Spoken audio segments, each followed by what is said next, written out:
오늘 유다서 1장 8절부터 16절까지 있는 말씀인데 중반부에 있는 말씀입니다.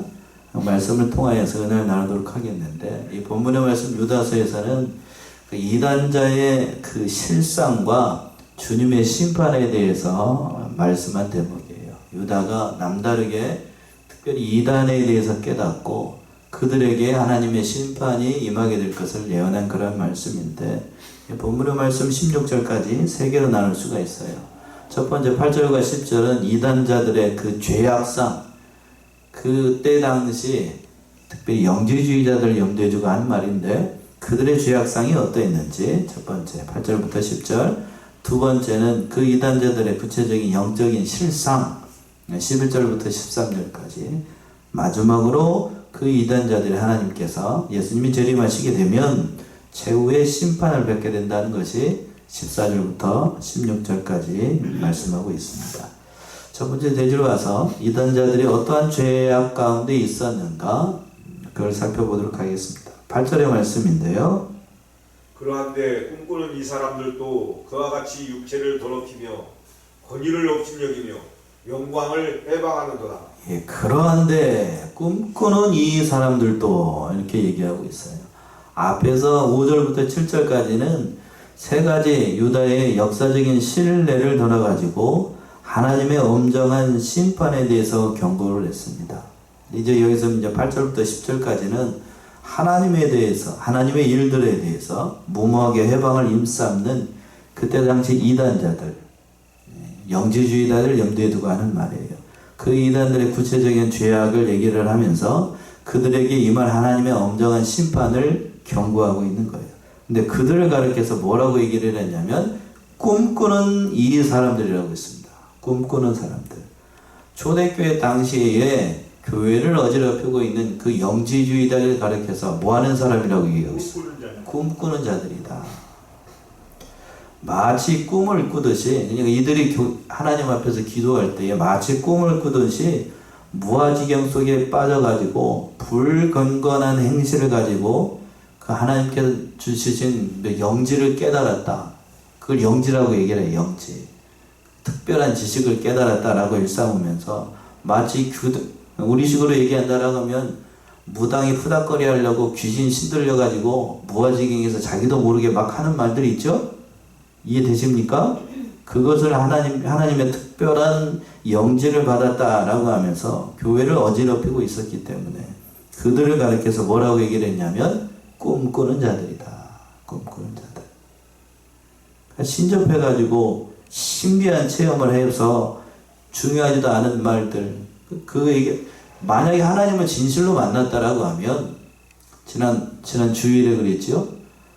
우리 부활하신 주님을 부활하신 주님이 베드로를 만나가지고, 베드로가 이제 부활하신 예수님을 만나고 나니까 예전에 있었던 모든 죄가 사해지고 난 다음에 베드로가 이 주님을 부인하고 그랬던 모든 것들을 다 버리고 난 다음에 다시 뭘로 서게 돼요? 대사도로 서가지고 주님의 일을 위해서 충성을 했습니다. 진짜로 완전히 새로운 사람이 되어서 비겁하고 예수님을 모른다고 부인했던 베드로가 완전히 다른 사람이 돼가지고 사도행전에서 보시게 되면 베드로가 한번 일어서가지고 설교를 하게 되면 몇 명이 회개를 해요?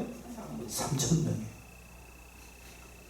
그거는 인간으로서는 설명이 불가능하다고요. 설명이 불가능한데 그러한 완전히 다른 사람으로 살았어요. 정말로 하나님을 만났다라고 하면 그의 실제 삶이 어떻게 된다는 거예요? 변한다는 거예요. 그런데 이때 당시 영지주의자들은 그 사람들이 하나님을 만났는지 안 만났는지 알 수가 없어. 기도할 때는 하나님을 만나는 것처럼 이상한 소리 막 하는데, 그러나 실제 삶 가운데에서는 전혀 다른 사람이라는 거예요. 그걸 유다가 보고서 이렇게 얘기를 하는 거예요. 그 하반절에서 그래요. 중반절에서 얘기했잖아. 그와 같이 뭐를 더럽히고? 육체를 더럽혀요. 그와 같이라는 말은 그 앞에 있었던 5절부터 7절까지 있는 그 역사적인 사례를 들었던 거예요. 특별히 과거의 소돔과 고모라 사람들이 더러운 그 하나님께서 가증히 여기시는 동성애, 직접적으로 얘기한다는 그거예요. 그러한 일들을 하면서 육체를 더럽혔는데 그들도 역시 자기 육체를 더럽히면서 나는 하나님 앞에 신령한 은혜를 받았으니까 나는 이 세상에서 하나님의 백성이니까 죄가 다 사해졌으니까 이 세상의 삶은 막 살아도 된다. 쉽게 표현하면 그런 거예요. 그렇습니까? 그렇게 살면 안 된다고요. 지금 유다가 그 얘기를 하고 있는 거예요. 그때 당시 영지주의자들이 그런 극단적인 이원론에 빠져가지고 나는 하나님 앞에 죄가 다 사해졌으니까 이 세상의 삶이라고 하는 건 육체로 이루어진 이 삶이라고 하는 건 그냥 아무렇게나 살아도 된다. 그렇게 생각을 했다고요. 그래서 교회를 아주 그냥 어지럽히게 했어요. 어지럽혔어. 그걸 보고 베드로도 그렇고 베드로후서에서 그랬죠. 그리고 오늘 본문의 말씀 유다서에서 역시 그들의 그 잘못된 신앙을 징계하고 있는 거예요. 책망하고 있는 거라고. 책망하고 있어요. 그러면서 그 하반절에서 그랬습니다. 또 그들의 행태가 어떠했냐면 자기 육체를 더럽힐 뿐 아니라 뭐를 업신여기고 권위를 업신여기고 또 뭐를 해방을 하고 영광을 해방을 해. 그래서 권위를 업신여긴다는 것은 그 꿈꾸는 자들이 자기 육체만 더럽힐 뿐 아니라 그 권위, 하나님께서 세우신 모든 권위에 대해서 그거를 인정을 하지 않는다라는 뜻이에요. 자, 권위 있어야 됩니까? 없어야 됩니까? 있어야죠. 권위가 잘못 가가지고 권위주의로 되면 안 되지만 하나님께서 세우신 그 권위는 있어야 됩니다. 쉽게 예를 든다라고 하면 오늘날 가정에서 아버지의 권위, 어머니의 권위가 있어야 됩니까? 없어야 됩니까? 있어야죠. 당연히 있어야지. 그리고 학교에서 선생님의 권위가 있어야 돼요? 없어야 돼요? 있어야 돼요. 그런데 오늘날의 이 시대가 뭐가 무너진 시대가 됐어요? 권위가 다 무너졌어요. 아버지의 권위? 직원에서 아버지 권위 없습니다. 제가 얼마 전에 도봉에 올라가고 난 다음에 내려올 때 어느 집에 친척 집에 좀 잠시 하루 좀 묵었었는데 그 집안에 사람이 4명이에요. 사람이 4명. 네? 사람이 4명인데 왜 갑자기 사람 얘기를 할까 목사님이 엄마 아빠가 있고 아들이 2이 있어요. 근데 아버지가 하는 얘기가 뭐라고 그러냐면 자기는 서열이 집에 들어오면 서열이 막내래 막내. 뭐란다고요? 막내. 그래도 다행히 자기 집에 개가 없어서 다행이래야. 개가 오면 그 서열이 누가 제일 위에요? 개가 제일 위에고 자기는 개만 돕다는데 자기는 개를 키우지 않아서 다행이래. 오늘날 그래. 오늘날 우스갯소리였습니다만 오늘날에도 그렇고 하나님께서 세우신 질서가 무너지면 다 그렇게 돼요. 그때 당시에도 그랬어요. 유다가 살고 있던 그 초대교회 당시에도 뭐를 업신여기냐면 사회의 질서가 무너지게 되면 뭐가 무너진다고요? 권위가 없어져요. 권위가.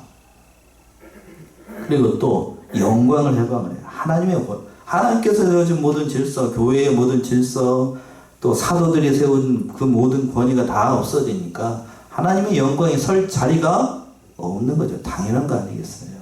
베드로후서 2장을 한번 가보세요. 거짓 선지자들이 그랬습니다. 베드로후서 2장 1절에서부터 3절.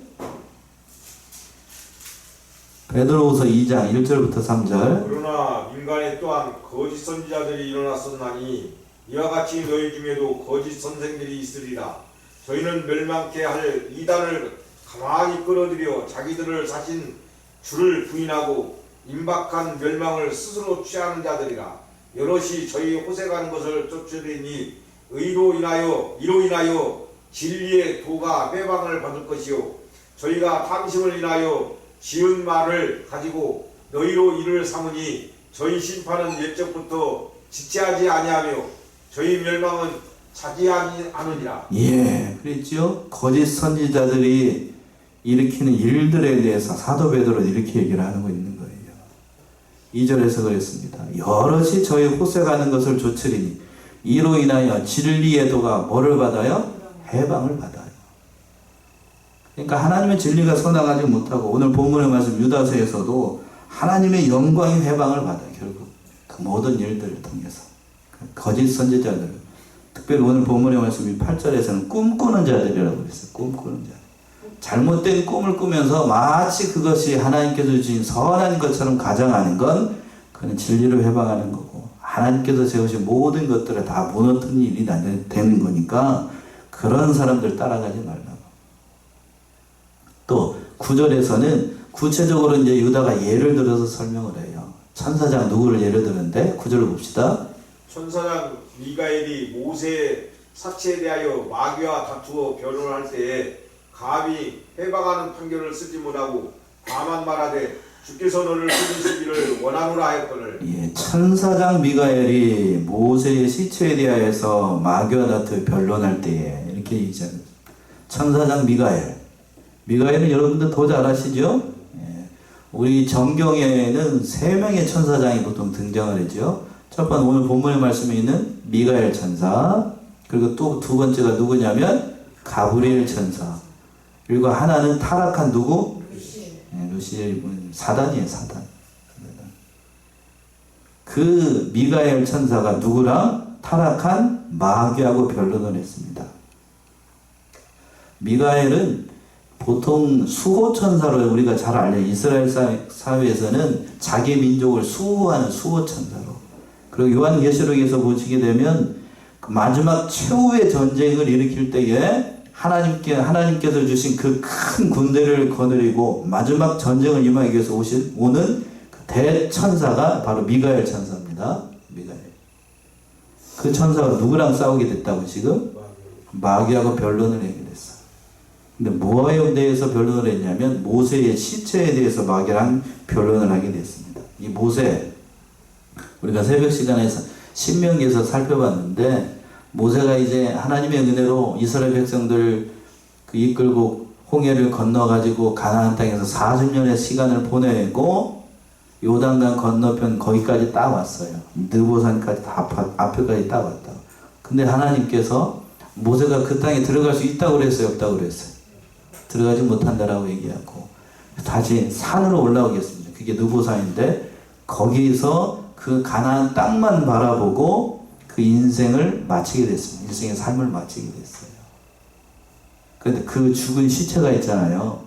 그 죽은 시체를 하나님께서 누구를 보내셔가지고 천사 미가엘을 보내셔가지고 시체를 어디다 묻었는지 알 수 없게끔 하셨어요. 왜 그렇게 했을까? 왜 그렇게 했을까요? 예.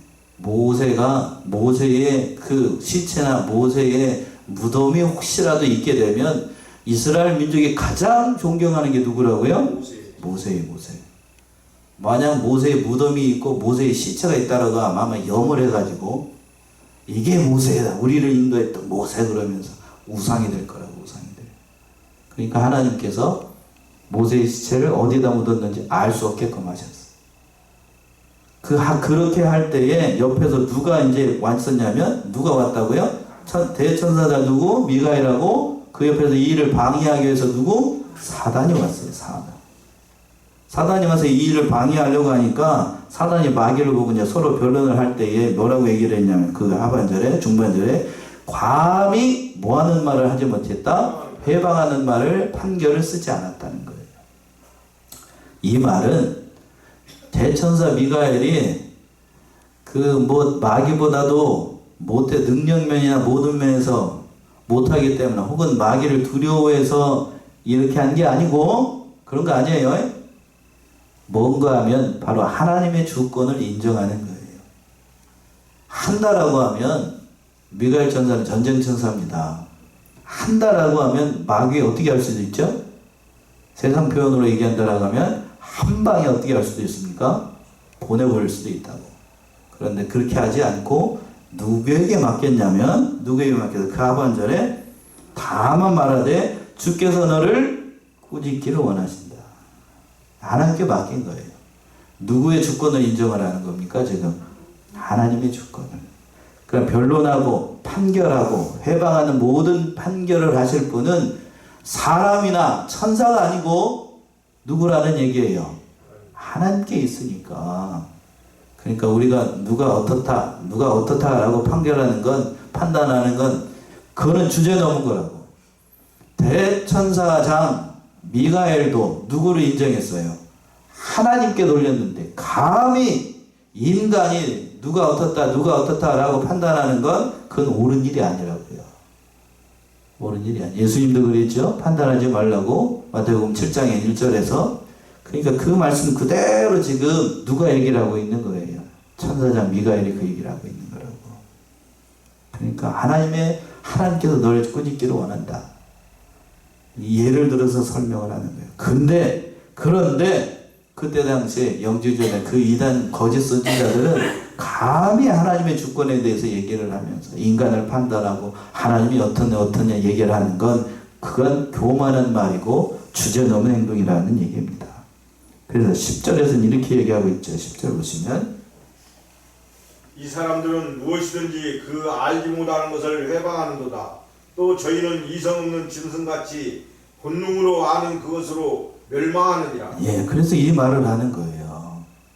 이 사람들은 무엇인지 뭐 하는 것을 회방한다고요? 제대로 알지도 못하면서 우리말 속담에 빈수레가 뭐하다고? 요란하다고. 지금 제대로 하나님에 대해서 알지 못하고 진리에 대해서 바로 알지 못하는 그들이 마치 하나님을 다 아는 것처럼. 그래서 그 하반절에서 이렇게 얘기하잖아요. 또 저희는 뭐 없는 짐승 같다고요? 이성이 없어. 이성이 없는 짐승 같아서 이성이 없는 짐승이니까 멋대로 행동을 하는 거예요. 본능대로. 자기 본능대로. 짐승이 자기 본능대로 행동을 하잖아요. 그러니까 이성이 없는 짐승이니까 자기가 아는 만큼 그냥 행동을 하는데, 그러나 유다의 입장에서 봤을 때에는 그 모든 것들은 하나님의 진리를 바로 깨닫고 얘기하는 게 아니고 이들은 하나님의 진리를 깨달아서 얘기하는 게 진리의 세계를 어지럽혀야 하는 사단의 무리들밖에 되지 않는다는 거예요. 지금 유다가 이 얘기를 하고 있는 건 지금 자기를 염두에 둔 표현이기도 한 것 같아요. 유다 누구의 동생이라고 그랬죠? 누구의 동생? 야고보의 동생. 야고보가 누구예요? 주님의 동생입니다. 그러니까 이 유다는 바로 예수님의 동생을 얘기하는 거예요. 예수님의 동생들이 공생애를 살 동안에 예수님이 그리스도라는 걸 믿었어요? 안 믿었어요? 안 믿었지요. 안 믿었어. 그런데 어느 순간 알았는가? 누구를 만나보고? 부활하신 주님을 만나고. 자기가 지금 아는 거예요. 자기가 알지 못했을 때에 하나님을 마치 뭐 하는 것처럼, 아는 것처럼, 또 예수님 뭐 하는 것처럼, 아는 것처럼 얘기를 했다가 지금 그들의 모습을 보니까 이 영주주의들 거짓으로 치우친 이 거짓 이단들을 보니까 마치 누구를 보는 것 같아. 자기가 전에 알지 못하고 행했던 그 모든 것들을 보는 것 같잖아요. 그러니까 알면 진리의 세계를 깊이 아는 사람일수록 입이 어떻게 됩니까? 무거워집니까? 가벼워집니까? 무거워져요.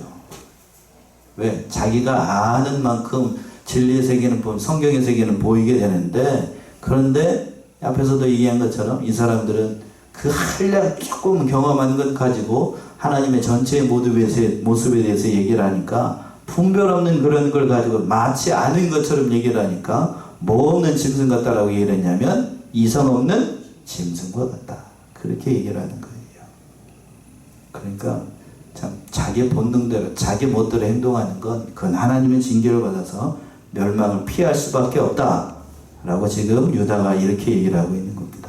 두 번째 대조로 와가지고 이단자들의 영적인 실상에 대해서 이제 얘기를 하고 있는데 예를 들어서 설명합니다. 11절 보시면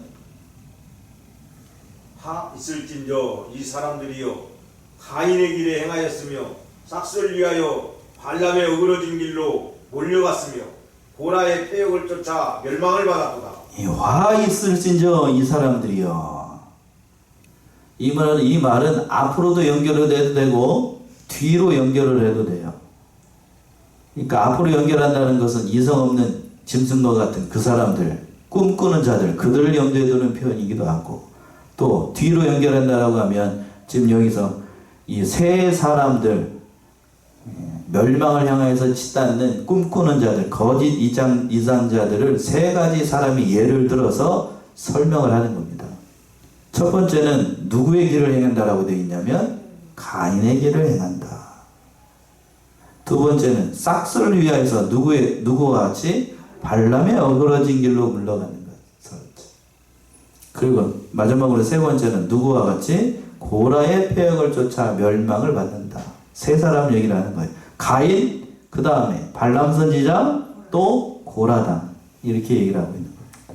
가인, 우리가 잘 아는 것처럼 아담의 맏아들이 누구예요? 가인입니다. 가인.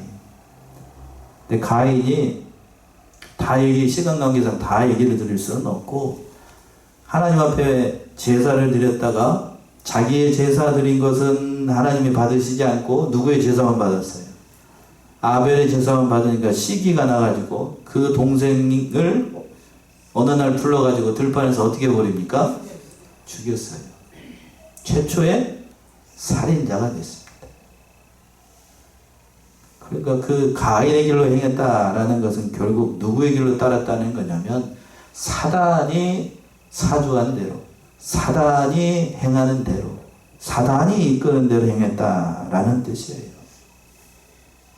그러니까 형제를 사랑하라는 하나님의 말씀을 거스리고 가인의 길, 참으로 그 하나님을 대적하는 자의 길을 걸어갔던, 결국 가인은 그렇게 게다가 모르겠어요. 어떻게 됐을지 결국에는 우리가 가봐야 합니다만 가인의 길, 참 망하는 길로 갈 수밖에 없는 아주 불쌍하고 가련한 인생의 길을 걸어갔습니다. 또 두 번째 사람이 어떤 사람이 나오냐면 싹스를 위하여 발람의 어그러진 길을 걸어갔다. 뭐를 위해서 발람의 어그러진 길을 갔다고요? 싹스를 위해서. 우리가 민수기에 잘 나와 있는 것처럼 발람은 불의의 싹스를 위해서 하나님이 가지 말라 하는 길을 걸어갔던 대표적인 거짓 선지자입니다. 목사가 이런 지경에 빠지게 되면 참 그 인생이 불쌍한 거고, 그 사람들을 그 목사에게 인도받고 있는 그 성도들 또한 역시 참 불쌍한 거라. 예, 싹스를 위해서 발람의 어그러진 길을 걸어가는 거죠. 그리고 세 번째 고라의 폐역을 쫓아 멸망을 받았다. 바로 고라당. 누구를 대적해서 일어난 사람들이에요? 모세의 권위를 대적해가지고 너만 선지자나, 너만 하나님께 인정을 받은 자냐 라고 하면서 들고 일어났던 무리 고라. 참, 그래서 결국 모세와 아론을 대적하다가 그 거스른 결과 하나님의 진노를 사가지고 한날 갑자기 뭐가 갈라져가지고요, 땅이 쭉 갈라져가지고 그 고라당에 있는 사람들 땅에 푹 꺼져가지고 그냥 산채로 매장이 돼가지고 그 자리에서 다 죽었어. 이 고라당. 이 세 가지 예를 들어서 설명하는 이유가 뭔가 하면 바로 그렇게 하나님을 대적하고 있는 그때 당시 이단자들, 그 이단자들 하나님께 진노로만 심판을 피할 수 없다는 얘기입니다. 오늘날에 대표적으로 한국교회를 어지럽히고 있는 무슨 천지? 신천지를 염두에 두는 것 같아. 초대교회 당시 때에는 바로 어디를 얘기를 하는 거고, 영지주의를 얘기를 하는 거고, 오늘날 21세기에는 대한민국 형편에서 얘기한다라고 하면 어느 천, 바로 신천지를 얘기를 해요. 얼마나 가증스럽게 자기가 마치 그냥 자기들만 하나님의 말씀을 깨닫고, 기성교회의 목사들은 뭐가 없어서 영적인 실력도 없고 뭐도 없고 없어가지고 성경도 제대로 알지 못하고 풀지 못하고 특별히 어디 무슨 지록? 계시록의 말씀들은 알지도 못한다라고 얘기를 합니다. 그런가요? 아니지요. 마지막에 가면 다 알게 되는데 정말로 하나님께서 가증히 여기시는 바가 돼요. 이 말씀처럼 다 된다고요. 말씀처럼 돼. 자, 문문 돌아서 12절 보시면 12절.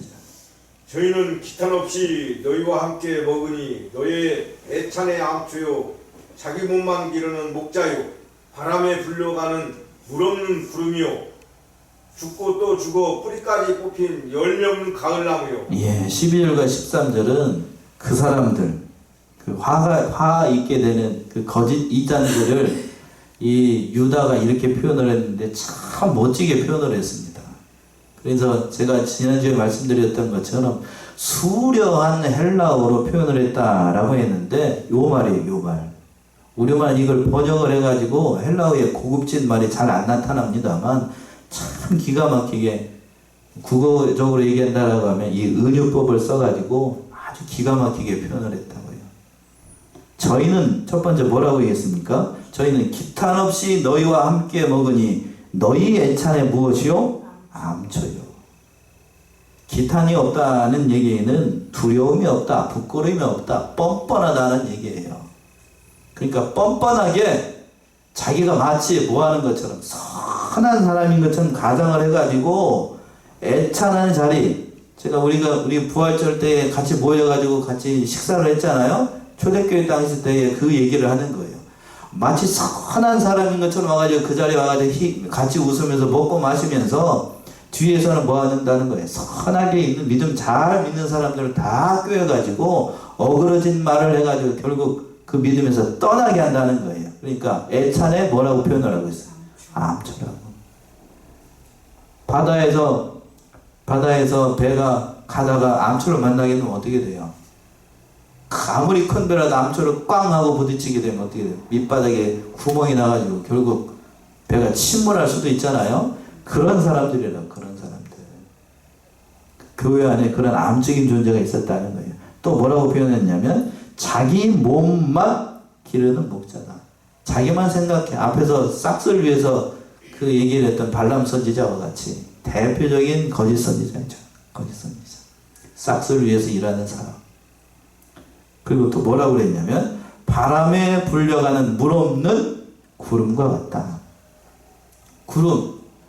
자, 구름이 한여름에 소나기 오려고 그러면은 어둠이 낮에 그냥 한낮이라고 해도 뭐가 어둠이 쫙 길러가지고 금방이라도 뭐가 떨어질 것 같이 비가 올 것 같이 그렇게 해야 되죠. 근데 어둡기만 하고 뭐는 없어요? 비가 없으면 그거는 그 구름이라고 얘기할 수가 없잖아요. 그러니까 여기서 바람에 불려가는 물 없는 구름이라는 것은 아무런 영향력이 없이 아무것도 없이 내용도 없이 앞에서 얘기한 것처럼 빈수레가 뭐하다고요? 요란하기만 해. 아무 내용도 없고 영적인 지식도 없고 아무것도 없는 그런 것처럼 얘기를 한다고요. 그러니까 실상은 영적으로 아무런 대가를 지불하지 못하는 아무것도 없는 아무런 보탬을 주지 못하는 그런 구름이라고요. 또 표현을 하기를 그 하반절에서 그랬어. 맨 하반절에 죽고 또 죽어 뿌리까지 뽑힌 열매 없는 무슨 나무? 가을나무가 같다. 자, 죽고 또 죽어가서 뿌리까지 뽑혀 열매가 없는 가을나무. 거짓 선지자들에게 아무런 소망이 없다는 얘기인데 뿌리가 뽑혔는데 뿌리가 뽑히면 가을에 가을나무가 뿌리가 뽑혀가지고 뽑혀져 있으면은 봄에 뭐를 맺을 수가 없어요. 꽃이 피고 열매를 맺을 수가 없잖아요. 그러니까 그들이 아무리 좋은 말로 얘기를 한다라고 해도 그들의 실상은 뿌리채 뽑혀가지고 열매 없는 그런 가을 열매와 같다. 가을 나무와 같다. 그들의 실상을 이렇게 표현을 한 거예요.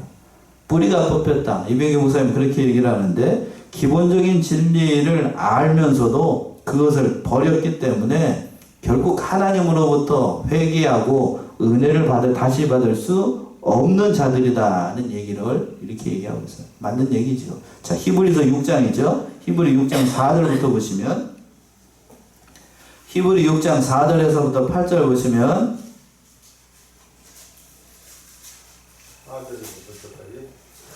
8절 하늘의 은사를 맛보고 성령에 참여한 바 되고 하나님의 선한 말씀과 내세의 능력을 맛보고도 타락한 자들은 다시 새롭게 하여 희게하게 할 수 없나니 이는 그들의 하나님의 아들을 다시 십자가에 못 박아 들여 내놓고 욕되게 함이라.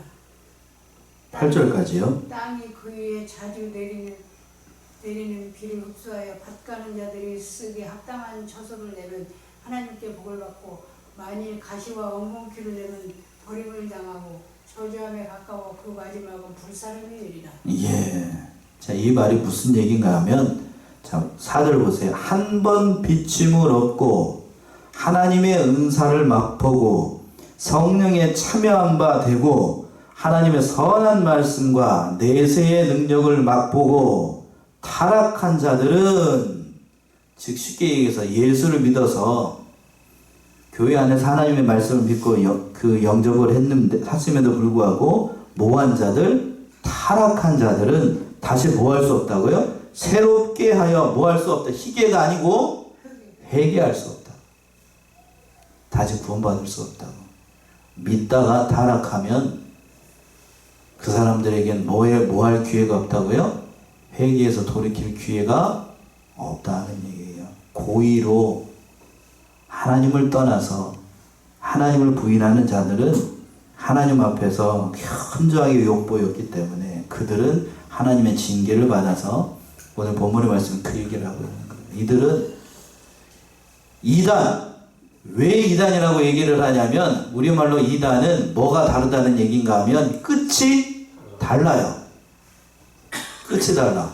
그러면 끝이 다르다는 얘기는 처음에는 어떻다는 얘기죠? 처음에는 같았는데 그럴듯하게 했는데 마지막에 가서는 끝이 다르니까 어떻게 되는? 가다가 새길로 빠져. 우리말에 있죠? 가다가 어디로 빠진다고? 삼천포로 빠진다는 얘기가 있어요. 잘 가다가 삼천포로 빠져. 오늘 말씀에 이단이 그렇다는 얘기예요.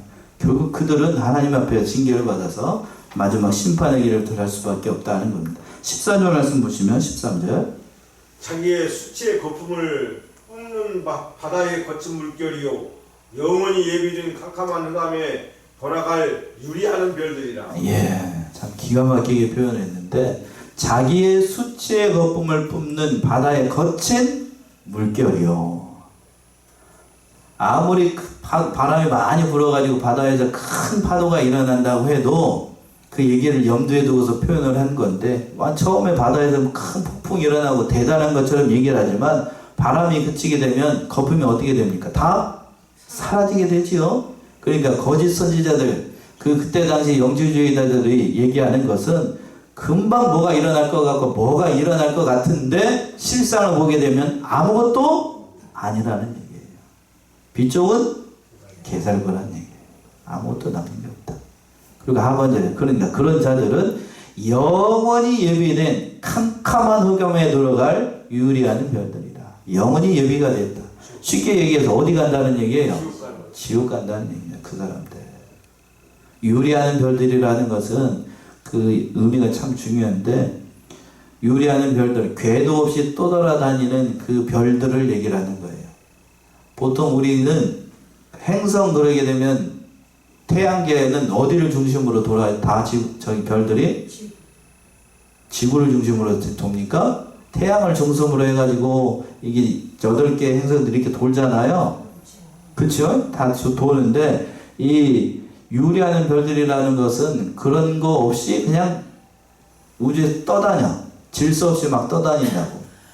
그러니까 이 사람들이 바로 하나님의 질서나 그런 모든 것은 따라가지 않고 자기 멋대로 자기 하고 싶은 대로 하는 자들이다. 그러니까 그러한 자들은 질서가 없는 자들이니까 결국 하나님의 심판을 받아서 그들의 종말은 어떻게 되는가? 예비한 캄캄의 흑암에 빠져서 그 말로의 길이 그러한 길을 걸어가게 될 것이다 하는 거예요.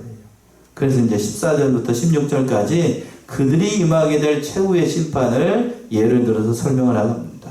자, 14절 봅시다. 14절. 아담의 7세 손 에녹이 사람들에게 대하여도 예언하여 이르되 보라 주께서 그 수만의 거룩한 자와 함께 임하셨나니.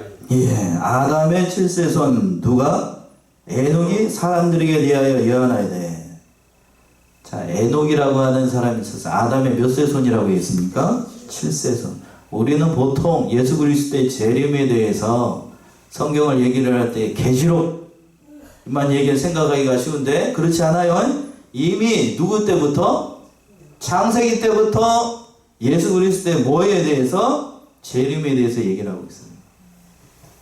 예수님의 재림에 대해서. 뭐라고 얘기를 했냐면 그 하반절에 보라 주께서 수많은 거룩한 자와 함께 임하셨나니. 임하실 것이니가 아니고 임하셨나니로 되어 있어요. 원어로 보게 되면 이게 과거 시제로 되어 있다니까요. 미래가 아니고 과거로 되어 있어요. 과거라는 얘기는 이미 이 일이 이루어질 것이다 아니면 이루어졌다? 어느 쪽에 이루어질 것이다 아니면 이루어졌다? 이루어졌다. 과거라는 이루어졌다는 얘기네. 그러니까 과거 시제로 얘기를 했다는 얘기는 이 일이 반드시 이루어진다는 얘기예요. 반드시 이루어진다. 그러니까 예수 그리스도의 재림은 그 역사적인 사실로 분명히 일어나게 된다는 사실을 누가 깨달았어요? 오늘 본문의 말씀에서는 에녹이 깨달았어요. 에녹. 그래서 구약시대에 살고 있었던 그 사람들에게 예수님께서 수많은 거룩한 자와 함께 오실 것을 그때부터 얘기를 했다고요. 그때부터. 아멘이시죠? 그때부터 얘기를 했다고. 그 예수님께서 오시게 되면 그 사람들을 심판하신다는 것인데 그 말씀이 15절과 16절에 잘 나타나 있다고요. 예수 그리스도의 재림, 그러니까 신약 시대에만 있었던 얘기가 아니고 이미 어느 때부터? 창세기 때부터 이미 얘기하고 있었어요. 그래서 15절 보시면 이는 뭇사람을 심판하사 모든 경건치 않은 자의 경건치 않게 행한 모든 경건치 않은 일과 또 경건치 않은 죄인의 죽게 거스려 한 모든 강팍한 말을 인하여 저희를 정죄하려 하심이라 하였느니라. 이는 그 예수님이 재림하시는 이유에 대해서 설명을 하는 겁니다. 이는 무사람을 어떻게 하사? 심판하셔서 예수님께서 재림하시면 무사람을 심판하신다고 행한 대로 갚아주신다라고 했는데 오늘 본문의 말씀에서 특별히 세 가지를 얘기를 하고 있어요. 첫 번째 뭐라고 했냐면 모든 경건치 않은 자의 경건치 않게 행한 그것. 첫 번째가 그거예요. 거기까지 끊어야 돼요. 두 번째는 또 경건치 않게 행한 일. 그리고 세 번째는 또 경건치 않은 주께 거스려 한 모든 강팍한 말. 그러니까 행했던 행동, 모든 경건치 않게 행했던 모든 행한 것들, 그리고 행한 일, 또 그 다음에 함부로 얘기했던 그 강팍한 그런 말들에 대해서 예수님께서 심판하신다는 거예요. 그러니까 하나님께서 뭣도 달아보신다고 그랬냐면 행동도 달아보십니다.